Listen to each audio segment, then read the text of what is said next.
Good morning, students.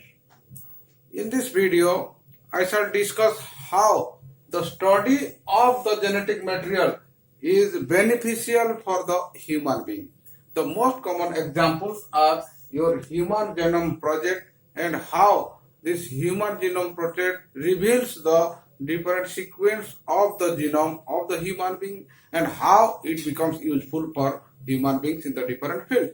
Then the next another example, that is the DNA fingerprinting. Now let us start first, that is the Human Genome Project. And what is this Human Genome Project and when it is started and how it is beneficial for human beings. And this project or Human Genome Project was actually started or it was proposed in 1986 and it was proposed for 15 years first, but it was completed within 13 years later on. In 2003 it was completed. Now it actually started in October 1990 and it was completed in 2003 and it took around 13 years to complete this project. Now it was a mega project. Mega project means around 9 billion US dollar is estimated to complete this project. So that is why it was considered to be a mega project. Now this complete sequencing of the human genome. Now what is human genome? Whatever DNA material which are present inside the chromosome.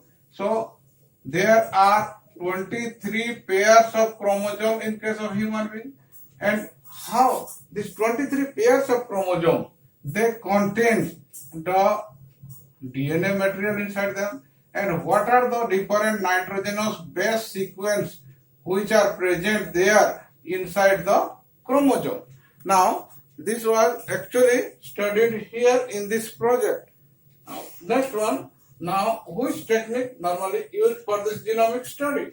Now they want to the structural aspect of this genomic study, that is the mapping.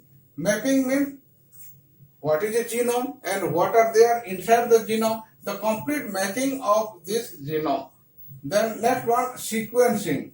Then how the nitrogenous bases A, T, C, G, G, G, G, like that. There are so many nitrogenous bases pairs there in the genome, and total complete study and sequencing of the nitrogenous bases present inside the DNA molecule.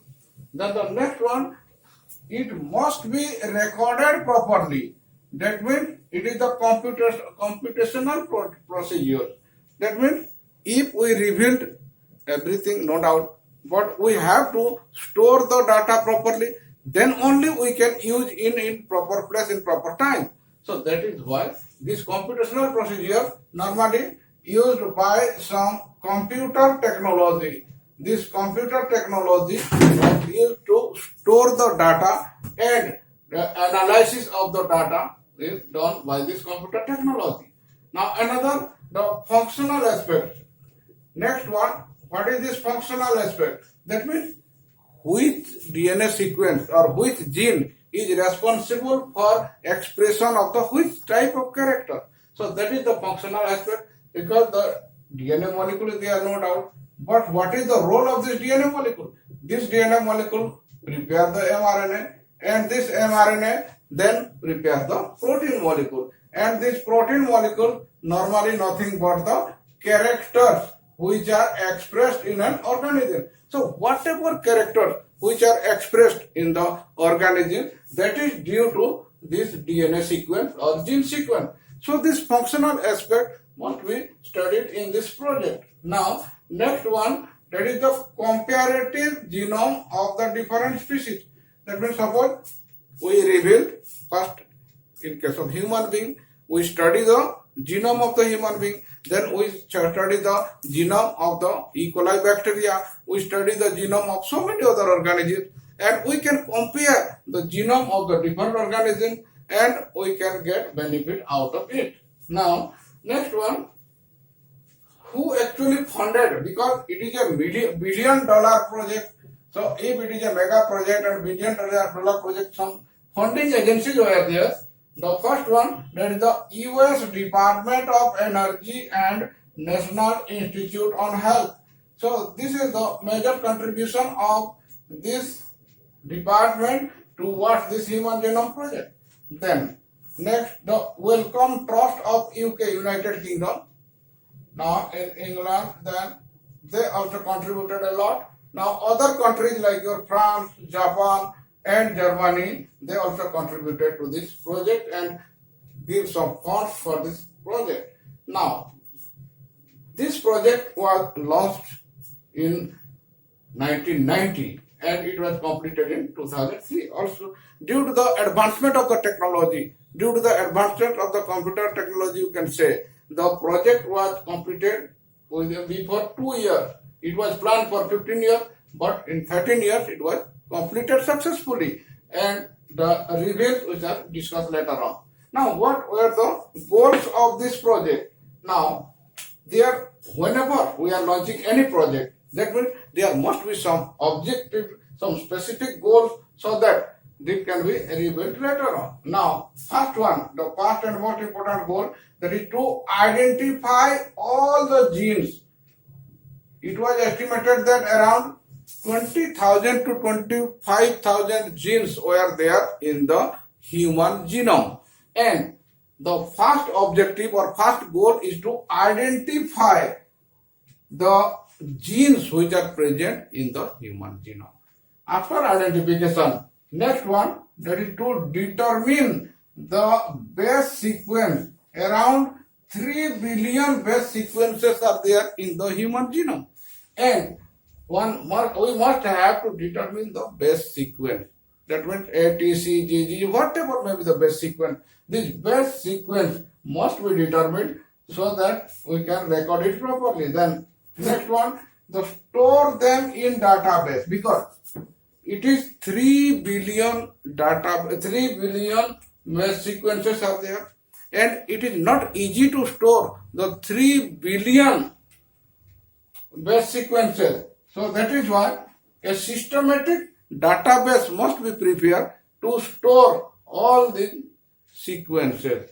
Now, next one, to improve tools for data analysis, because we must take the help of bioinformatics. There is a special branch where the application of the computer science to prepare some software technology so that this analysis or data analysis can be properly done with the help of computer. Now, next, transfer of technology to another sector, because when we rebuild all the genomes, genetic sequence, then this technology must be transferred to other sectors so that they can utilize it and they can get the benefit out of it, because it must not be confined to a particular field. That is why it will be useful and the beneficial for the human being, right? Now, to address the ethical, legal and social issues related to SGP, whenever there is any new things which are either in the form of invention or in the form of discovery, then there is some sort of ethical issues normally arises in the society, in the country, so that these legal issues also there. In different countries there are so many different rules and regulation laws are there. In the different society there are so many social problems, social issues are there. So that is why whenever a new things is implemented or revealed, then at that time some new problems definitely arise, and they must have to address these issues and must have to comply these issues so that the human society can get benefit out of it. Next, the methodology which was actually proposed to adopt for this human genome sequencing project. Now, there are two major approaches on this project. Now, first one, that is the express sequence tag method. That means EST, that means identification of the genes that are expressed as RNA, because in the human genome or in the DNA sequence, there are some part of the sequence which are expressed as the mRNA and it expressed in the protein, or sometimes it expressed as only RNA. So that is why those sequences must be identified and that are which are actually expressed in the form of protein or RNA, and these segments or these parts are called the EST or express sequence tag. And next one, that is the short sequence of the chromosomal DNA are normally used to identify this gene normally, which are transcripts. That means which takes part in the transcription process for the formation of the mRNA, then in the translation for the formation of the protein. So that is why these sequences are the chromosomal DNA which are taken, and these transcripts are prepared, and after that these are actually identified. And by this method, the identification of the whole genome can be done. Now, this method actually very much instrumental in the gene discovery, of the identification and gene sequencing determination. So that is why this is the first technique which was proposed to be adopted for this human genome identification and sequencing. Now the next approach, that is sequence annotation. Then what is this sequence annotation? That means the blind approach. That means whatever genomes which are present in this particular DNA sequence. So suppose this is a DNA, and in this DNA whatever gene which are present there, blindly we simply sequencing the whole genome. So whatever genome is there, either it is an expressible genome like your coding segment, and some are which are not expressed, these are the non-coding regions. So coding and non-coding regions are there in this DNA sequence. So here both coding and non-coding sequences, whatever they are in the genome, they must be sequenced for in a blind approach. So that is the first one. Then the next, assigning the different regions in the sequence with functions. So after the sequencing the whole genome, entire genome, irrespective of the coding and the non-coding segment and other segments which are non-functional, everything. But after that, we must assigning the different region in the sequence with their function. So what function actually they perform, what nitrogenous base sequences are there. Now, next, how it is done? It can be done by isolation. Isolation means suppose it is inside the human genome. That means we have to isolate this genome or isolate this DNA molecule from the cell, and after isolation, making small fragments. Suppose this DNA molecule is a very long chain molecule. So that is why when it is a very long chain molecule, what happens?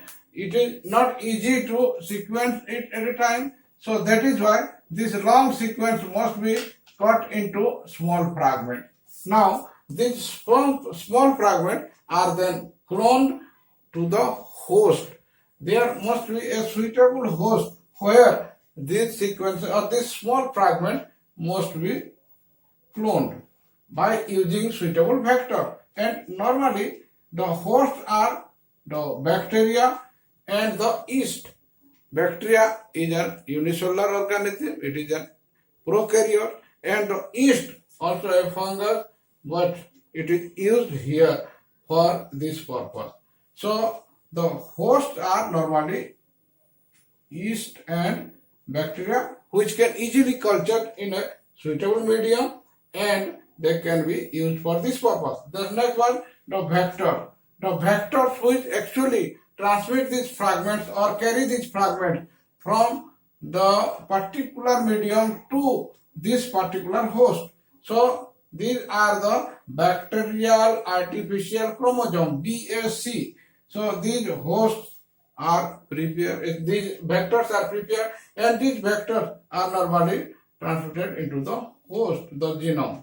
So that is the BAC or bacterial artificial chromosome, or YAC, that is yeast artificial chromosome. These are normally used for this purpose to transfer the fragment into the host cell. Now after that, these are sequencing or sequenced using the Frederick Singer. He developed the principle by which it can be easily sequenced, and the computer-based programs were used to store them in the database.